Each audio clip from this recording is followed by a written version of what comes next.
Good morning बच्चों।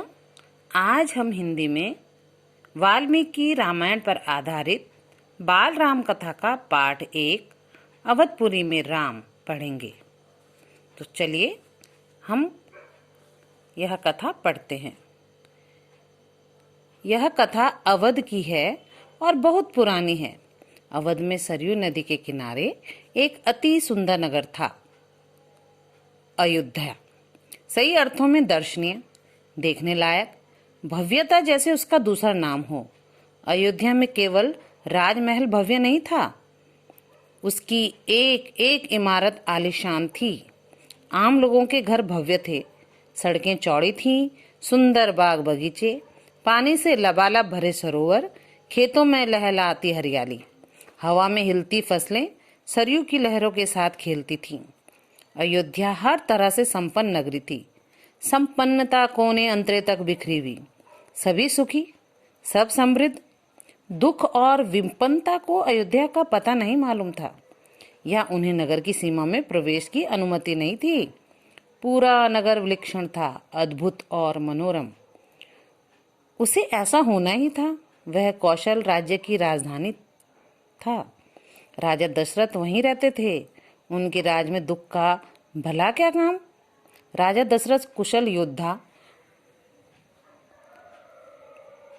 और न्यायप्रिय शासक थे। महाराज अज के पुत्र, महाराज रघु के वंशज, रघुकुल के उत्तराधिकारी।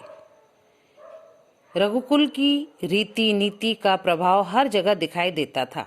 सुख समृद्धि से लेकर बात व्यवहार तक लोग मर्यादाओं का पालन करते थे, सदाचारी थे। पवित्रता और शांति हर जगह थी, नगर में भी, लोगों के मन में भी।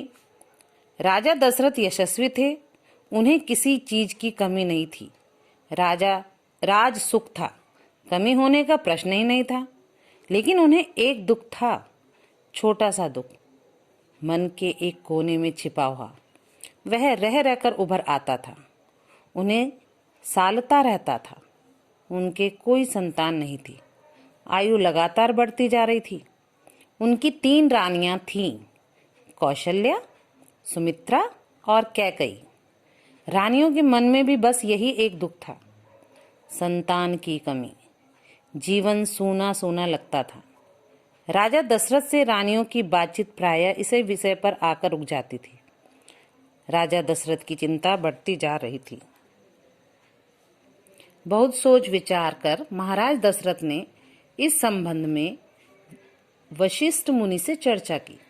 उन्हें पूरी बात विस्तार से बताई। रघुकुल के अगले उत्तराधिकारी के बारे में अपनी चिंता बताई। मुनि वशिष्ठ राजा दशरथ की चिंता समझते थे। उन्होंने दशरथ को यज्ञ करने की सलाह दी। पुत्रेष्टि यज्ञ।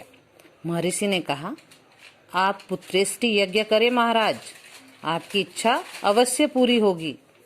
यज्ञ महान तपस्वी ऋष्य श्रृंग की देखरेख में हुआ। पूरा नगर उसकी तैयारी में लगा हुआ था। यज्ञशाला सरयू नदी के किनारे बनाई गई। यज्ञ में अनेक राजाओं को निमंत्रित किया गया। तमाम ऋषि मुनि पधारे।